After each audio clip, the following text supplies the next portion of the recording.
There are only a few days left to join the Business Edit Group coaching program before prices increase on January 1st. If you're a service provider who's feeling overwhelmed, overworked, and underpaid, don't let another year go by staying stuck.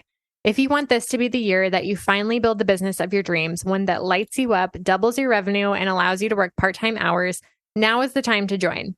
In this program, you'll follow my signature 5-step method for building a productive and profitable business. You'll get business minimalist strategy, marketing systems, and productivity roadmaps that are simple to understand and easy to implement, plus 12 months of weekly coaching to help you overcome any road bump that comes up along the way. Let this be the year that you finally hit your revenue goals and create a life first business. Join me inside the Business Edit at www.jadeboyd.co/coaching and get my step-by-step blueprint with everything you need to build your dream business in 2024. Again, the early sign-up pricing ends on December 31st, and the program will officially kick off on January 2nd. So don't wait. If this sounds appealing to you, but you're not sure if it's the right fit, feel free to DM me on Instagram and we can chat. My only goal here is to help you make the right decision for you and your business. And you can find me on Instagram at jadeboyd.co. Now back to the show. Welcome to the Business Minimalist Podcast, a podcast about redefining productivity for the modern woman in business and finding ways to work smarter, not harder, in business and life. I'm your host, Jade Boyd. I'm an MBA, business strategist, and mentor who helps overwhelmed business owners simplify and scale their service-based businesses with strategy and systems. On this podcast, we'll explore simple ways to earn more while working less. If you're ready to scale your business, bring order to chaos, ditch the busy work, and make space for what really matters, you've come to the right place. Welcome to the Business Minimalist Podcast.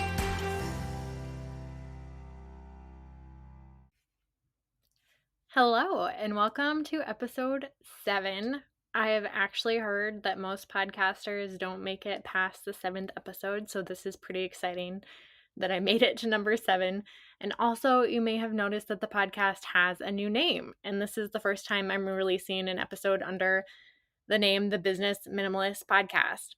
So the first thing I kind of wanted to do today is give you a little background into why I changed the name of the podcast. And do I wish I would have figured out the name 7 episodes ago and not had to record the intro and outro? Absolutely yes. But I'm very excited to have this new name, and I'm so excited to have a name that just brings together the vision that I have for this podcast. So I'm going to quickly share with you my definition of a business minimalist before we dive into today's episode, because I think that there might be some misconceptions about what business minimalism is or isn't. So I want to start off by sharing what my view of a business minimalist is. So the first thing is that a business minimalist knows what's important and what's not. And this is true inside and outside their business. A business minimalist knows the activities that actually lead to growth or to scaling or to improvement or towards their goals in their business, and they know which actions are just busy work. And they know how to prioritize their business in terms of the grand scope of their life. Second thing, they are organized in their approach to growing their business. They know what those essential activities are, and they organize their time and their schedule and their staff in a way that helps them to focus on those few activities that really matter. They don't let busy work get in the way of things that matter most in business and life. I think this concept is very similar to lifestyle entrepreneurship. So a business minimalist shapes their business around their lifestyle instead of shaping their lifestyle around their business. They run their business does not run them. Business minimalists work smarter, not harder. They decide that focusing on less but better is the direction that they're headed. So less but better goals, less but better target markets, less but better services, projects, tasks, all of it. And they recognize that there's time to do everything they want to do in business, but that they don't have to do everything at the same time. And I'm hoping some of this resonates with you, especially if you are a service-based entrepreneur who's in one of those seasons of busyness and chaos. I am so excited to continue exploring this idea of business minimalism. I mean, it kind of was my direction of the podcast anyway, but now that I have a name for it, I think the direction that I'm heading with the podcast has become much more clear. And so I will be diving into things like research behind setting goals and why less is more, research behind specializing or niching your services and why less is more, and research around branding and why simpler brands are easier to sell and to scale. So, super excited for all the ideas that this new podcast name has brought up. And honestly, super excited to nerd out about minimalism in business because I feel like it's becoming a more trendy topic. And so glad that the name isn't already taken as a podcast or as a trademark, honestly. So, I have been searching in this season of clarity for what feels like forever, when in all honesty, it's been less than a year, but it seems like a lot longer when you're living in it. And I feel like this past month, especially, but the past 3 months in 2022 have been transformational in terms of the clarity that I've gotten in the direction of my business. So, today's episode is actually about my first 10K month, which was the beginning moment that kind of stimulated all of this thought and consideration of what's next in my business and why I needed to pivot sooner rather than later. And honestly, I'm really excited to share this story with you, but I'm also kind of scared because talking about numbers, especially on a podcast that lives forever, seems really vulnerable. And although I'm super proud of reaching my first 10K month last year, I think there's also this feeling of like shame around it. And why didn't I reach it sooner? Or why did I have to pivot as soon as I got there? I should have been working towards something that was more sustainable.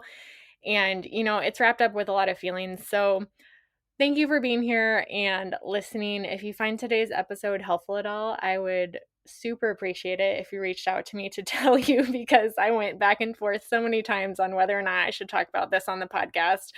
And I really hope that this is valuable or something in here resonates with you, because I'm very much sharing my story on this podcast as it unfolds. And I'm looking back with a little bit of clarity, but the story still isn't wrapped up with a neat little bow yet. But there's lots of takeaways that I had from my first 10K month, and I want to share this story with you in case you are headed towards or in a similar season.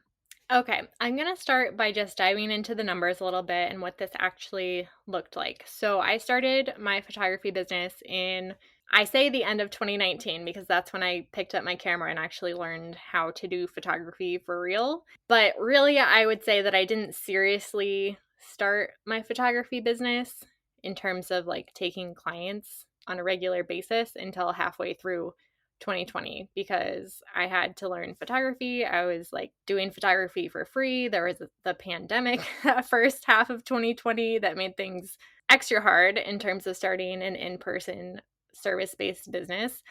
And then fall 2020 is when I decided, okay, brand photography is going to be my thing.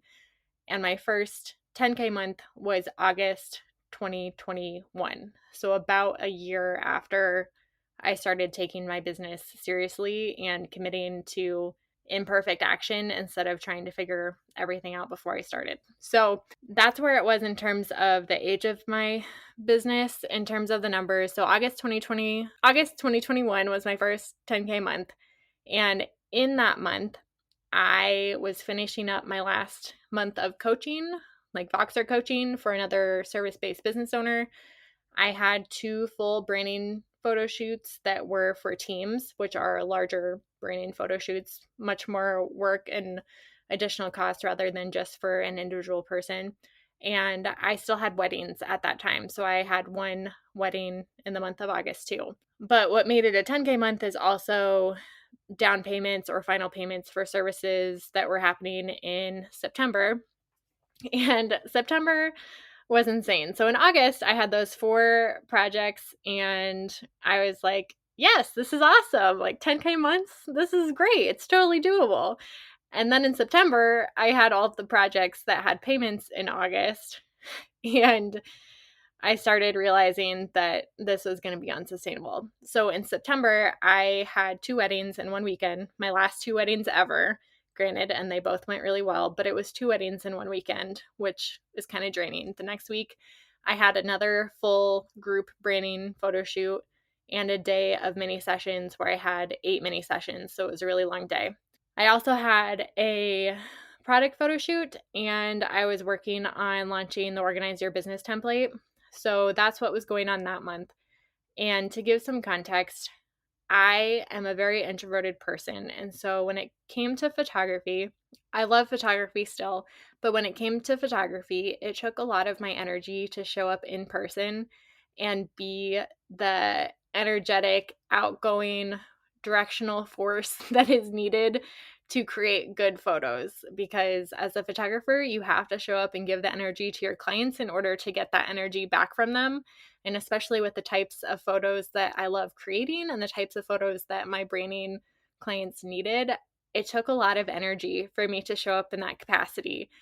And giving that energy that frequently and not having any time on my calendar to kind of recoup from that energy depletion was really draining. So honestly, by the end of September, I was feeling entirely discouraged and really bummed out, honestly, because I was looking back at that 10K month and thinking, I never, ever want to do that again. This is completely unsustainable.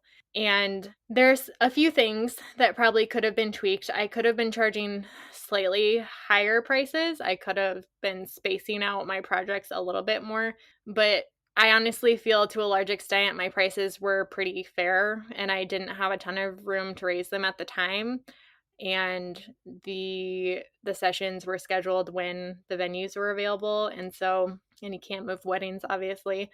So to a large extent, I don't know that there's anything that I could have tweaked from a strategic standpoint in order to make that better. And also, I had really good processes in place. I was also outsourcing my editing because I simply didn't have time to do it all. So I probably outsourced half of those projects that I just mentioned to get editing done because I simply didn't have time to turn them around within 4 weeks with that many projects. That was 16 projects in 2 months with 3 weddings, which is a lot of photos, and the group photo shoots, 3 of those, also a lot of photos. And for mini sessions, even, I deliver larger galleries and let them pick the 20 that they want and like upsell the full gallery. So it was a ton of photos to edit, and I outsourced some, and I had really great processes in place. I had my editing workflow streamlined. I had my file management system streamlined, my email templates, everything's in place because I'm the organized person, but it still was super overwhelming. And to give more context, I had kind of felt that way about photography from the very beginning. And if you are a creative entrepreneur, especially a photographer, you'll know that there's always some level of anxiety, especially when you're first starting out and wanting to do the very best that you can do, but also not having any control over clients or lighting or, there's so many factors that go into it. And so I think it's really normal when you're starting out in photography to feel nervous and to feel anxious leading up to sessions, even if afterwards you feel really excited and overall you enjoy the process and the clients and the work. When you don't know what you're doing or when you're starting something for the first time, I think it's really natural to feel those emotions. But the problem was that I had been doing brand photography for a year at this point and had done so many sessions. I think by the end of 2021, I think I'd done like 60 or 70 branding sessions at that point. So it wasn't that I didn't know what I was doing. I knew exactly what I was doing. I had a plan. I had a very detailed chat list for every branding session that I showed up to. There's nothing more that I could have done to be prepared for these sessions, but I still felt burnt out and I still felt overly anxious to an extent that I knew was unhealthy looking back. And even looking at some of my journal entries from the time, like how much I was dreading some of these photo shoots that I ended up loving the day of and afterwards was super happy with how they turned out. And honestly, have never had a terrible experience at a branding photo shoot. So it's not like there is PTSD or like I was scared some situation was gonna happen again that had happened in the past. There was nothing that I could think of to fix how I was feeling or to like troubleshoot how I could make this sustainable in my business. And I think that I knew for a long time that photography wasn't the best fit for my strengths, but I did not pivot away from photography for a long time for a few reasons. And I kind of want to talk through those reasons in case you're feeling the same thing in your business where you know that you're not totally enjoying what you're doing. Maybe you're good at it, but it doesn't fulfill you and it's not something that you're passionate about, but it's making good money. I was in that exact same spot, and there's a few things that kept me from pivoting sooner than I did, and I wanted to kind of share those with you too. So the first thing I want to mention is sunk cost mentality, which is really common for business owners to struggle with. And even though I knew what it was and I even talked about it with my husband and with my coach and other people, I was still feeling it and I couldn't get out of it. And sunk cost mentality is basically making decisions based on costs that happened in the past that you can't change. So I was thinking, I have all of this photography equipment. I've spent 2 years of my life learning how to do photography, how to do lighting, how to do posing, how to do composition, how to do editing, how to do the process. I have the prep guide, all of these things that I spent so much time and energy building. How can I just quit because I've invested so much into it already? But sunk cost mentality doesn't make sense because in the future, you can't base your future decisions off of costs that happen in the past, because no matter what I do in the future, I already spent that time, I already spent that money, I already spent that energy, and there's no way that I can get it back. So in the future, I get to decide what I do with my future time, energy, and investment. And that's a really hard one to overcome because I still liked photography, right? I really enjoyed the clients that I worked with. I enjoyed delivering these beautiful galleries. I enjoyed editing beautiful photos. Like, there's so many things about it that I still love, but at the same time, I know that it's not the best use of my future time, energy, and investment. So that was the first thing that I was struggling with. The second thing, I knew that I wanted to do more business coaching. I had at that time been getting more requests to do business strategy, brand strategy, one-on-one coaching, and I felt very much pulled in two different directions, or like 1,000 directions, because I was doing a lot of different projects and a lot of them for the first time. So I wasn't really focused on any one thing. I wasn't able to create repeatable processes yet for those new services that I was offering. Everything was like starting at ground zero, which, as an Enneagram 1 and somebody who lives in order and structure, not a healthy lifestyle for me to be building the majority of my life on. I was spending a lot of my time trying to figure out how to do things for the first time. And that's hard for anybody to do, but especially someone like me who loves order and structure and workflows and trusted processes. It was a lot in a time when I was feeling the energy depletion and burnout, to be also feeling like the new things I wanted to do were also draining my energy. Just not a good recipe. And it's really weird looking back. I don't know that I realized at the time that I was burnout. Looking back now, it seems very obvious to me because after August and September, my productivity and my ability to focus on my business and show up with energy like totally tanked until the end of the year, really. And looking back, that's pretty obvious, but at the time, I could not see it. I knew that it was a tough month and I knew that things needed to change in my business, but I did not realize that I was burnt out at the time. And I think that's really common for business owners who are in busy seasons. You are so in it in the everyday that you oftentimes don't even realize that you're burnt out until a month or two later, when you're able to look back and be like, oh, wow, that's what burnout is. And I didn't even know it. And that's definitely where I was. And I think I turned the corner in December, luckily, with the help of a really great friend, Erica Olaf, who asked to get coffee because I had shared at Empower Her, which is a local group for women entrepreneurs. I had shared that I was feeling like photography wasn't what I wanted to do forever, which I'd known for a while, but I had the realization that I would need to quit photography sooner rather than later in order to make this a more sustainable business. And I didn't know what I wanted to do next. At the time, I had done a VIP day for business strategy with two different entrepreneurs. I had done some one-on-one coaching through Voxer. I had done a brand strategy and I was trying to figure out what to do next. Is it marketing? Is it productivity? And Erica asked me to grab coffee with her to talk about strengths. She does strengths-based coaching. And I had taken the strengths assessment before and was pretty familiar with it, but I took it again. And Erica had me get all 34 themes, and we met for coffee and we talked about what my strengths are. And you're going to laugh when I say this. I'm going to laugh. I laugh just looking back on this because it's so obvious, but here are my top 5 strengths. My number 1 strength is discipline.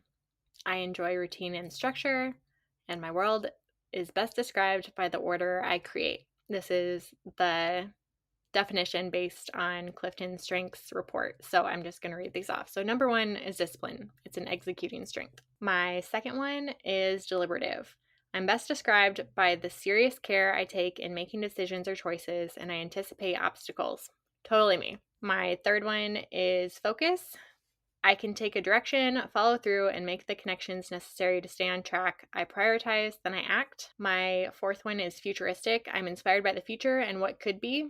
I energize others with my vision for the future. And my fifth one is relator. I enjoy close relationships with others. I find deep satisfaction in working hard with friends to achieve a goal. All of these strengths, in my mind, lead me towards coaching and strategizing and creating systems for other entrepreneurs, which I really wanted to do, but felt like I couldn't at the time for whatever reasons. And meeting with Erica was kind of like the oh crap moment I needed to affirm that it's okay to do something different and that it is more strategic for me to build a business that is based on my strengths and the things that come naturally to me and the things that I'm good at, that energize me, that light me up, than to build a business on things that drain me, things that make me anxious, things that take away from my time with my family and friends and make me less present in those moments because I'm stressed about work.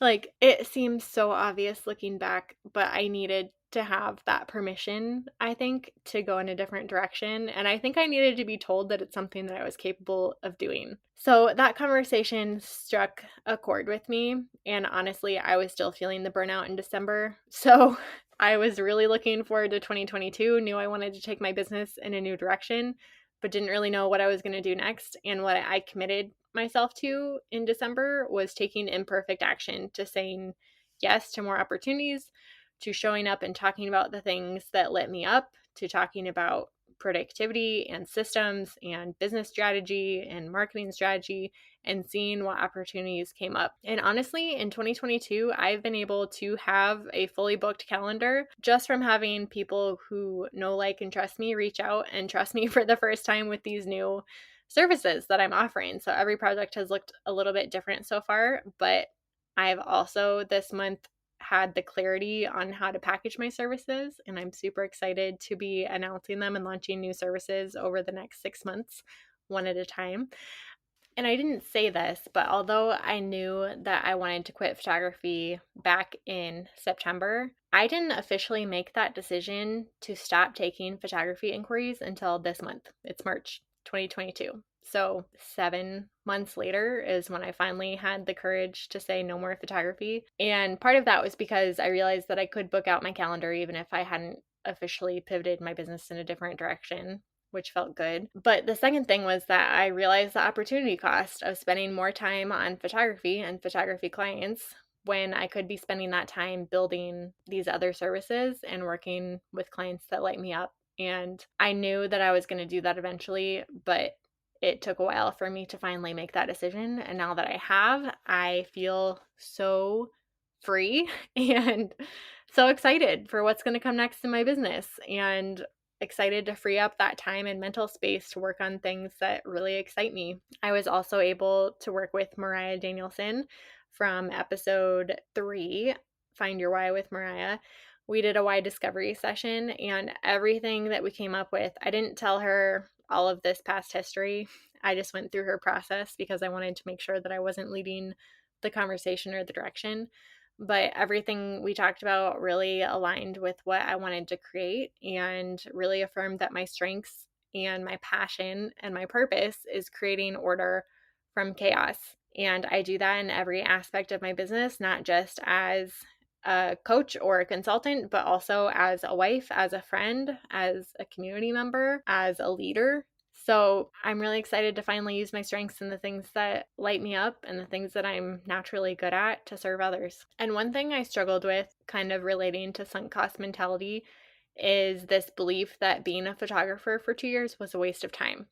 And it's really easy emotionally to feel like, why did I waste so much time going in a direction that wasn't going to be sustainable? And again, investing all those resources and my time and energy in building something that I'm not going to do anymore. But I really think that that time learning photography and being a brand photographer was not a waste of time. There is so much that I now understand about what it's like to be a creative business owner and to grow and scale a service-based business that I never would have understood if I would have just jumped right into systems coaching or strategy coaching from the very beginning. There's a huge difference between learning something intellectually and learning something experientially.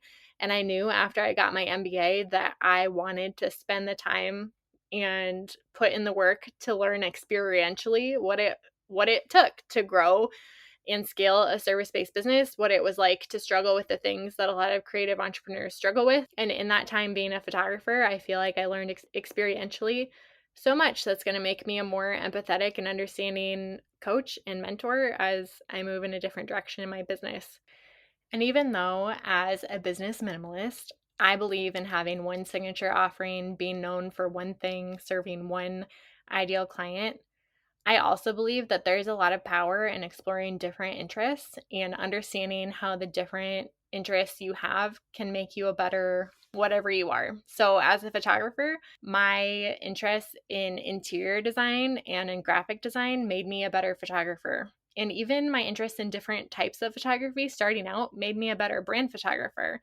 I think there's a lot that you can apply to whatever your signature service is, and exploring and learning different things that you're interested in is a really powerful way to differentiate yourself as the certain thing that you are. So, my interest in interior design, for example, not only helped me with my composition in photography, it also helped me style brand photo shoots in a way that made sense and give better styling advice to my clients. And my interest in graphic design, honestly, a lot of the rules of design are the same no matter what type of design it is. So understanding those rules and how they apply in different areas of design made me a better photographer too. So if you're maybe in a similar place in your business where you feel like all of these strategists and marketing experts are telling you that you need to only do one thing and everything else is a waste of your time, know that that's not true. Yes, it's more strategic and it's easier for people to understand your messaging and for you to differentiate yourselves from others if you focus on selling one thing and being known for one thing. But no, that does not mean that all of your time and energy when it comes to personal development or skills development should only be in that one area, because there's so much benefit to learning different skills and applying them to what you do to make it better, to differentiate yourself. I think the takeaway that I want to leave you with at the end of this episode, and my major takeaway from my 10K month, is that the only way to grow and scale a business is to base it on a sustainable model and a sustainable foundation. And that means having an aligned business, a business that utilizes your strengths, a business that's aligned with your purpose, a business that's aligned with your passions. And so if you're finding yourself in a similar situation where you may have a very successful business. My business was very successful. I was becoming known for my one thing. I was fully booking my calendar. I was getting great testimonials. I was getting client referrals. And if I were to just look at the numbers, it would have made absolutely no sense for me to quit photography. But there's a dimension of business that is personal. And especially as a solopreneur, it's just me. And so I need to feel fulfilled and lit up by my business in order to keep going on those hard days. It's impossible to build a business and sustainably grow and scale that business unless it's aligned to your passion and your purpose. And so I would just encourage you to do the deep work on understanding yourself, understanding your strengths, understanding what lights you up in order to ensure that your business is aligned and that it's a sustainable one. I hope you got something from this episode. Again, this is a very uncomfortable episode for me to record and share, but I do hope that some part of this resonated with you, and if it did, I would love to hear about it or talk it through with you. So you can connect with me on Instagram at jadeboyd.co, and I would love to hear if something from this episode resonated with you, or if there's anything you'd like to talk through. That's why I'm here. So thanks for tuning in today. Thank you so much for listening to this episode of the Business Minimalist Podcast. If you enjoyed today's episode, I'd be so grateful if you'd rate it on iTunes, Spotify, or wherever you're listening today. Your rating and review will help more small business owners discover helpful episodes each week. Don't forget to check out the show notes for the tools and resources mentioned in today's episode, because good ideas don't grow businesses, action does. And if you want more business minimalist tips and resources, head on over to Instagram and follow me at jadeboyd.co. I'd love to hear what you took away from today's episode. I'll see you next time on the Business Minimalist Podcast.